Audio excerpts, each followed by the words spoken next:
vous pouvez travailler avec des régions plus complexes. Là, comme c'est là, je vous ai donné des régions qui étaient seulement définies à l'aide de deux courbes ou encore à l'aide de deux courbes et des bornes d'intégration qui étaient données explicitement. Si vous avez des régions plus complexes, c'est-à-dire des régions qui sont bornées par plus de deux courbes, vous pouvez aussi vous servir de ce qu'on vient de voir. Il faut juste faire attention parce que la figure que vous allez obtenir quand vous tracez les courbes va posséder plusieurs sommets.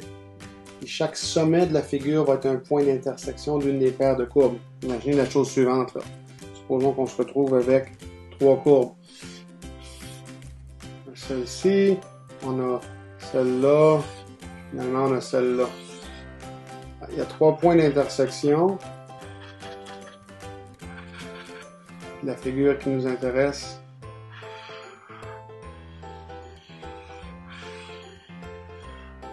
celle-là qui est ici. Ce qu'on vous suggère de faire, c'est de trouver tous les points d'intersection afin de trouver tous les sommets de la figure. Puis une fois que vous avez ça, vous allez tracer des droites verticales à partir de chacun des sommets. Et sur l'intervalle d'intégration ici, chaque sous-intervalle va utiliser deux courbes différentes. Fait que sur cet intervalle-ci, on calcule l'air qui est ici, en se servant de cette courbe-ci, la courbe en bas, et sur l'autre intervalle, on calcule cette aire-là en se servant de la courbe. Troisième courbe ici, et cette courbe-là. Fait qu'on a encore un nombre d'intégrales à calculer qui va être égal au nombre de sous-intervalles, et on trouve les sous-intervalles en trouvant les points d'intersection, puis traçant les droites horizontales, là. La différence, c'est que les intégrales que l'on calcule n'impliquent pas tout le temps les mêmes fonctions. Ici, j'avais f de x, par exemple. Ici, j'avais g de x. Peut-être que celle-ci qui continue, c'était h de x. Dans le premier cas, je me sers de f de x puis h de x. Et dans le deuxième cas, je me sers de g de x puis h de x.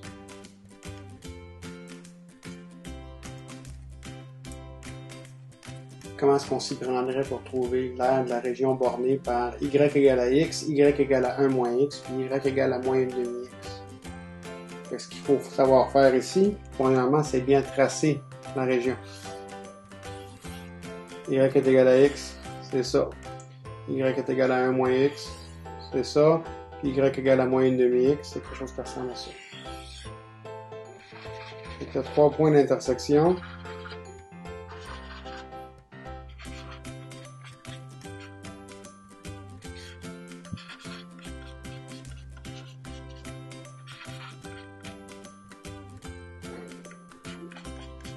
Là, on la met en A, B, C.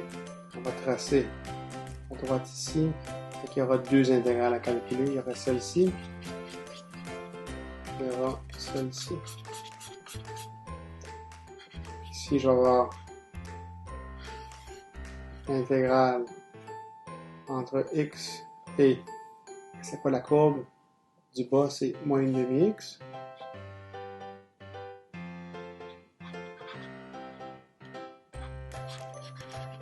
Les bornes d'intégration, ça va être entre 0, entre A et B, mettons. Puis l'autre intégrale, ça va être entre B et C. La courbe du haut, dans ce cas-ci, c'est 1 moins x.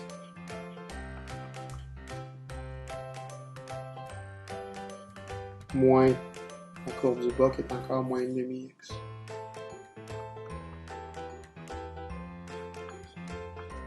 Deux intégrales à calculer.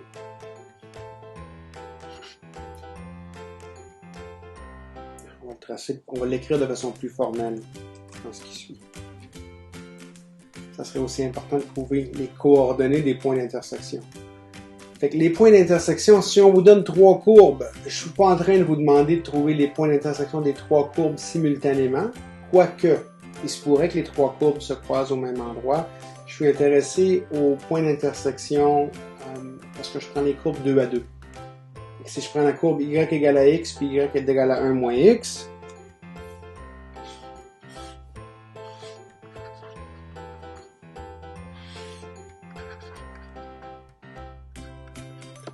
je vais trouver un point d'intersection ici.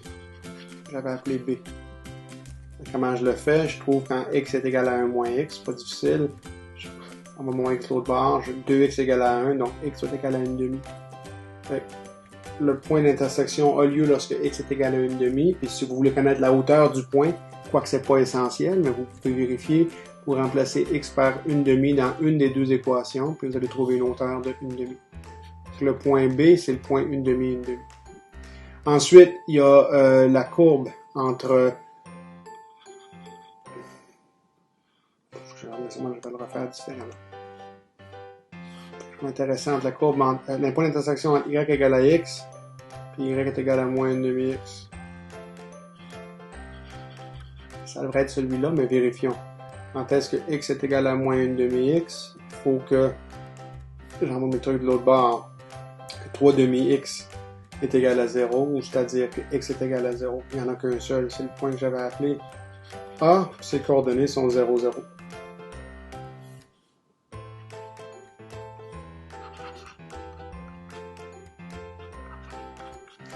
Puis finalement, il y avait le troisième point, donné par le point d'intersection entre y égale moins 1,5x, puis y égale 1 moins x. C'est le point C. Quand est-ce que c'est égal? Ben, c'est égal si 1 moins x est égal à moins 1,5x. Vous envoyez tous les termes de ce bord-là, puis vous allez l'obtenir. Il faut qu'il soit égal à 2.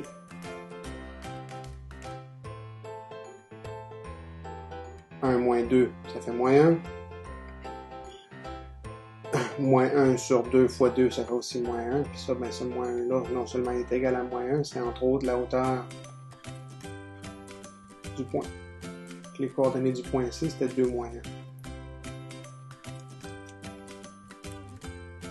Voici la région en question. Voici comment on la sépare.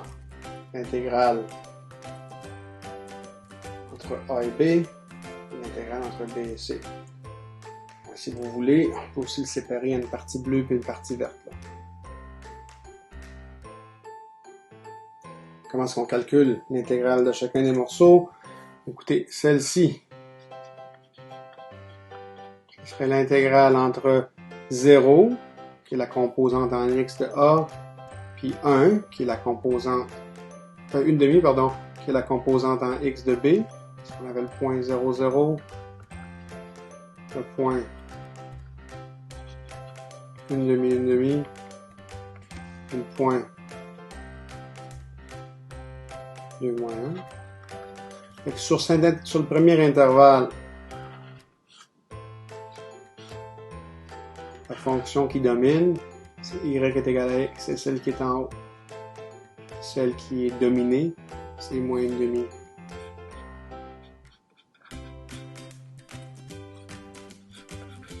X, puis sur le deuxième intervalle,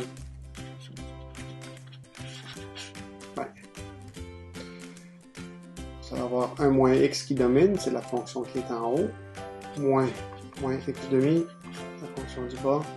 Ça s'intègre sur l'intervalle d'intégration, c'est-à-dire parce que x varie de 1,5 jusqu'à 2.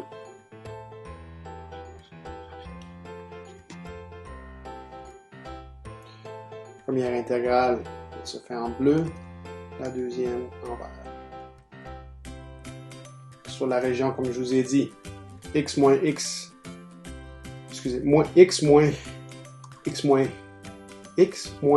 sur 2 en valeur absolue, ben c'est seulement x moins x sur 2, c'est-à-dire 3 demi-x. Vous avez sa primitive, 3 demi-x, ça va être 3 demi fois x au carré sur 2, puis vous intégrez entre 1,5 et 0. Donc le 0, c'est le 0 qui est là, le 1,5, c'est le 1,5 qui est là, ce truc-là, c'est la primitive de ce morceau-là. On fait l'intégrale, puis vous l'évaluez, vous allez obtenir 3/16e.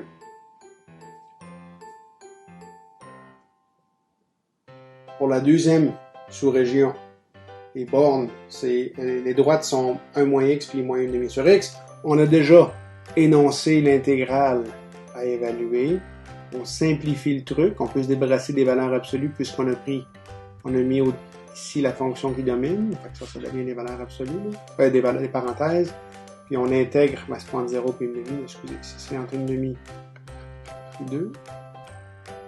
La fonction simplifiée, puis ça nous donne 9/16e. Marquez que 9/16e, c'est plus grand que 3/16e. Est-ce que ça fit l'idée qu'on s'en était faite? On revient un petit peu. La partie en bleu est effectivement plus petite que la partie en vert. On s'attendrait à ce que l'air de la première région soit plus petite que l'air de la deuxième région, puis c'est ce qu'on a obtenu ici. Fait la somme totale, c'est 3/4. Là, vous avez l'air d'une figure qui est bornée par 3 courbes. Puis on l'a calculé en utilisant les segments d'intégration sur lesquels il y avait seulement 2 courbes qui nous intéressaient. On va faire un dernier exemple. On a calculé l'aire de la région bornée par les 4 courbes suivantes. J'ai y est égal à x, y est égal à 1 sur x au carré, y est égal à moins 1 demi x, puis y est égal à 10 neuvième fois x moins 29 neuvième. Et là, on vous dit en partant que x doit être plus grand ou égal à 0, mais je ne vous donne pas de domaine d'intégration. Le premier truc que vous allez faire, vous allez essayer d'esquisser les 4 courbes, de trouver les 4 points d'intersection et de trouver les 3 sous-régions auxquelles ces 4 points d'intersection-là correspondent. Ensuite, calculer l'aire de chacune des régions avec la formule. Il faut déterminer quelle fonction domine sur chaque sous-région. Une fois qu'on a ça, on calcule les 3 intégrales puis on les ajoute ensemble. Quand vous serez prêt, vous pourrez repartir la vidéo.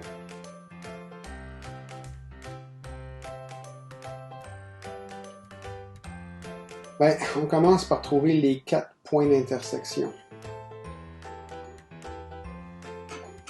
Il y a un point d'intersection entre la courbe x et la courbe moins 1 demi x en x égale à 0. Il y a un point d'intersection entre la courbe x puis la courbe 1 sur x au carré. Ce point d'intersection-là, c'est x est égal à 1.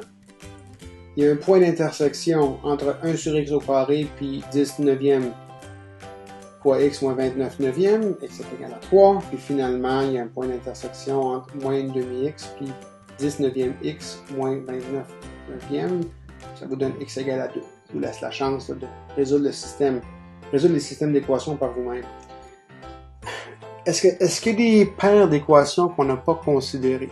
Regardez, j'avais y est égal à x, j'avais y est égal à moins 1 sur x au carré, j'avais y est égal à moins 1 demi x, j'avais y est égal à 10 sur 9 fois x moins 29 neuvième.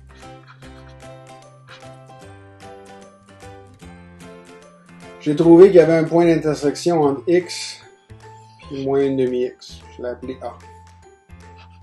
J'ai trouvé qu'il y avait un point d'intersection entre x et 1 sur x au carré. Je l'ai appelé B.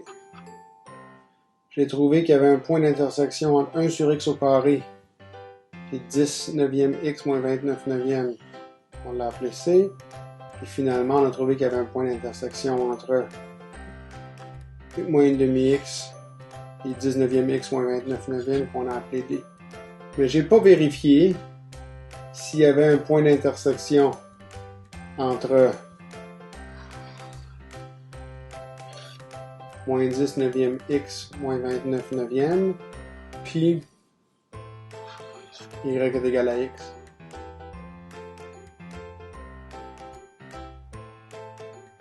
Est-ce qu'il y a une autre paire que j'ai pas considérée? Regardez, celle-là, je l'ai comparée à la deuxième et à la troisième. Je ne l'avais pas comparée à la quatrième. OK. Celle-ci, je l'ai comparée à la première. Je l'ai comparée à la quatrième. Je ne l'ai pas comparé à la deuxième. Je n'ai même pas vérifié s'il y avait une paire. Point d'intersection.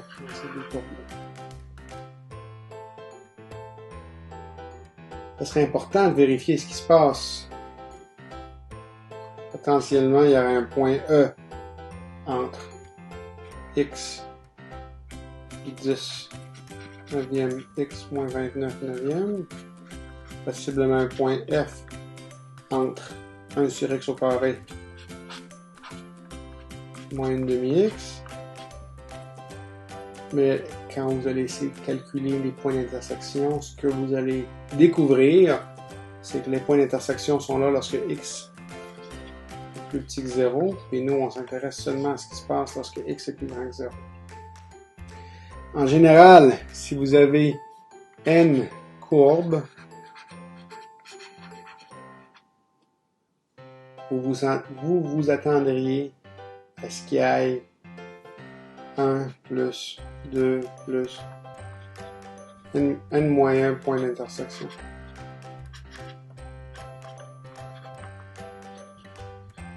Si vous préférez, vous savez écrire ça, là, ça va être N moins 1 fois N divisé par 2.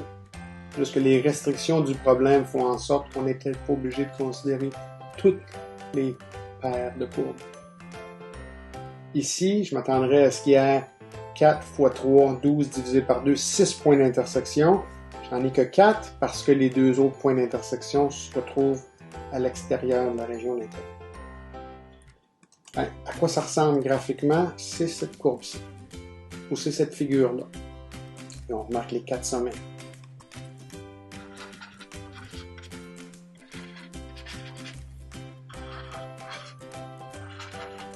Vous pouvez les appeler ce que vous voulez, là, vos sommets A, B, C, D, vous pouvez changer l'ordre, mais on connaît leurs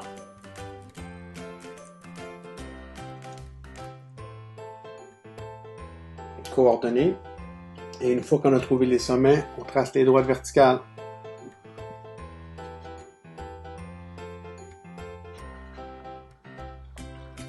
Ça ne donne que 3 régions.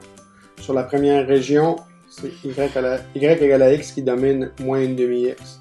Cette intégrale-là, ça va être entre la coordonnée pour celle-ci, mettons on l'appelle A, là, b x moins x demi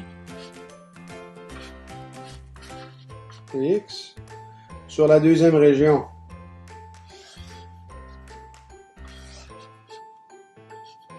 la fonction qui domine, c'est l'hyperbole 1 sur x au carré, puis elle domine quelle fonction? Elle domine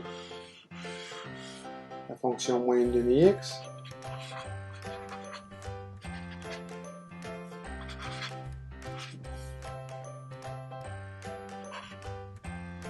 Là, j'ai changé mes ordres. Tout à l'heure, je l'avais appelé CD, là, je l'ai appelé CD.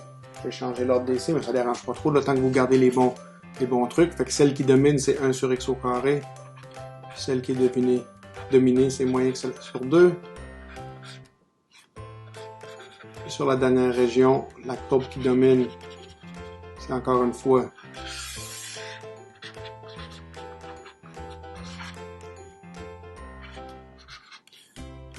l'hyperbole, 1 sur x au carré. Celle qui est dominée, c'est cette droite-ci. Cette équation-là.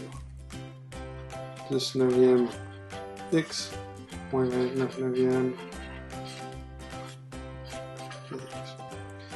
Vous devez calculer chacune de ces 3 intégrales-là. On va rendre ça un petit peu plus propre. Vous avez 3 régions, la région en rouge, la région en bleu, la région en verte. Sur la région en rouge, c'est x qui domine, c'est moins une demi-x qui est dominée. Sur la région en bleu, c'est 1 sur x au carré qui domine, puis moins une demi-x qui est dominée. Puis sur la région en vert, c'est 1 sur x au carré qui domine, puis 10 neuvième x moins 29 neuvième qui est dominé. Vous calculez les intégrales. Les points d'intersection, c'était 0, 1, 2, puis 3. Ça fait que les intégrales vont en passer de 0 à 1, de 1 à 2, puis de 2 à 3. Je ne ferai pas les détails avec vous, là, vous pourrez les lire soit dans les notes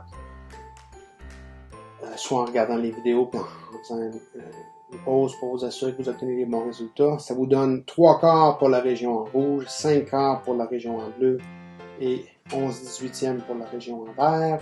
Et quand vous faites la somme de ces trois trucs-là, vous vous retrouvez avec 47/18. C'est important que vous vérifiez que vous obtenez bien ces résultats-là, que vous savez. C'est important de savoir comment passer de l'intégrale avec les valeurs absolues à un nombre réel ici.